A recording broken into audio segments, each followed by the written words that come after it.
तो आज हम एक कहानी की परतों को खोलने जा रहे हैं। जंगल में गिरे एक तारे की कहानी। अब सुनने में तो ये एक बच्चों की कहानी लगती है ना? पर आज हम देखेंगे कि कैसे इस सीधी साधी कहानी में उम्मीद, दया और विश्वास जैसे कितने गहरे मतलब छिपे हैं। चलिए शुरू करते हैं। कहानी की शुरुआत होती है आरव के इस एक डायलॉग से। और सच कहूं तो यही एक लाइन पूरी कहानी के लिए स्टेज सेट कर देती है। ये हमारी रोज की जिंदगी में किसी जादू, किसी असल चमत्कार की चाहत को दिखाती है। कहानी का जो पहला हिस्सा है वो पूरी तरह से उम्मीद और एक तलाश के बारे में है। यहीं हम मिलते हैं आरव और मीरा से, दो दोस्त जिनकी एक कॉमन इच्छा ही उनके आने वाले एडवेंचर की वजह बनती है। तो ये है हमारे कहानी के हीरोज आरव और मीरा। और देखिए इनके कैरेक्टर्स कितने परफेक्टली एक दूसरे को कॉम्प्लीमेंट करते हैं। जहां आरव जिज्ञासु और बहादुर है, वहीं मीरा कल्पनाशील और दयालु है। मतलब इस सफर के लिए एक परफेक्ट टीम। और फिर ये होता है वो पल जब उनकी इच्छा हकीकत बनती भी लगती है। ये जो टूटता हुआ तारा है ना, ये सिर्फ एक घटना नहीं है, ये एक तरह का बुलावा है, एक एडवेंचर का न्योता, एक इशारा कि कुछ जादुई होने वाला है। इन दोनों का ये एक्साइटमेंट देखिए। वो एक पल भी नहीं सोचते। उनकी उम्मीद और जिज्ञासा उन्हें फौरन उस अनजानी चीज के पीछे जाने के लिए मजबूर कर देती है। और बस यहीं से उनका असली सफर शुरू हो जाता है। अब कहानी में एक नया मोड़ आता है।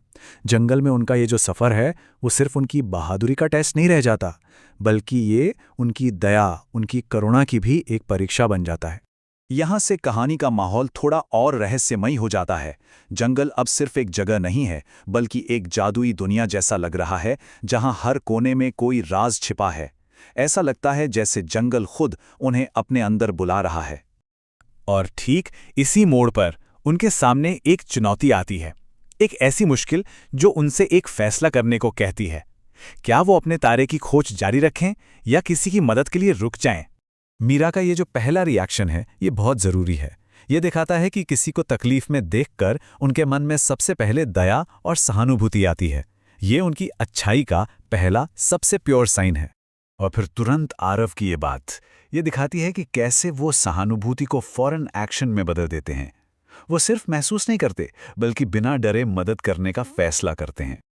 और देखिए, उनकी इस अच्छाई का फल उन्हें तुरंत मिलता है।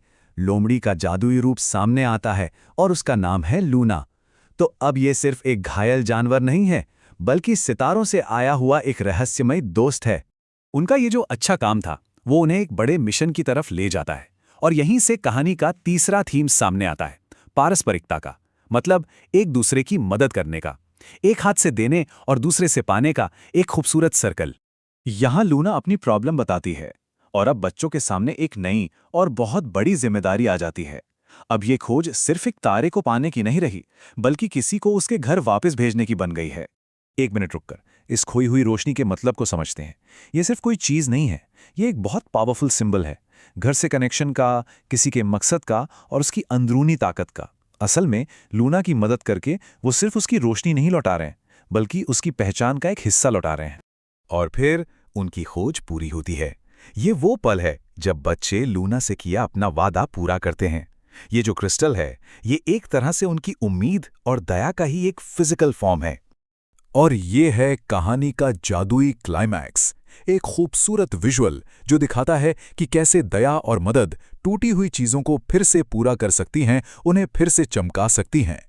तो चलिए अब कहानी के आखिरी हिस्से पर चलते हैं, जहां हम देखते हैं कि ये जो पूरा एक्सपीरियंस था वो बच्चों की सोच को हमेशा के लिए कैसे बदल देता है।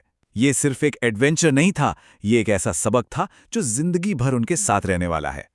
लूना के ये शब्द सिर्फ एक थैंक यू नहीं है, ये उस गहरे रिश्ते और एहसान को दिखाते हैं जो इस सफर में बना। ये एक साधारण धन्यवाद से कहीं बढ़कर है, ये एक हमेशा के कनेक्शन का वादा है। मीरा का ये मासूम सा सवाल कहीं ना कहीं हम सबकी इच्छा को जाहिर करता है ना, कि काश ये जादुई पल कभी खत्म ना हो, हमेशा बने रहें। और लूना का ये जवाब कितना खूबसूरत है। उसने एक छोटी सी मुलाकात को जिंदगी भर के एक रिश्ते में बदल दिया। अब बच्चों के लिए रात का आसमान सिर्फ तारे नहीं है, बल्कि एक दोस्त की मौजूदगी का एहसास है। और आखिर में कहानी का पूरा सार हमें इस एक लाइन में मिल जाता है, जादू कहीं बाहर नहीं है, जादू तो असल में हमारे विश्वास करने की हिम्मत में ही छिपा है। ये लाइन तो जैसे पूरी कहानी को एक धागे में पिरो देती है। ये उम्मीद, दया और किस्मत को एक साथ जोड़ती है। ये हमें बताती है कि कभी-कभी यूनिवर्स उन लोगों के लिए जादू भेजता है जो उसके लिए तैयार होते हैं। तो ये पूरी कहानी हमें इसी एक सवाल के साथ छोड़ जाती है। ये हमें अपने आसपास मौजूद छोटे-छोटे जादू को देखने के लिए कहती है और याद दिलाती है कि शायद सबसे बड़ा जादू दया और विश्वास जैसे छोटे-छोटे कामों में ही छिपा होता है।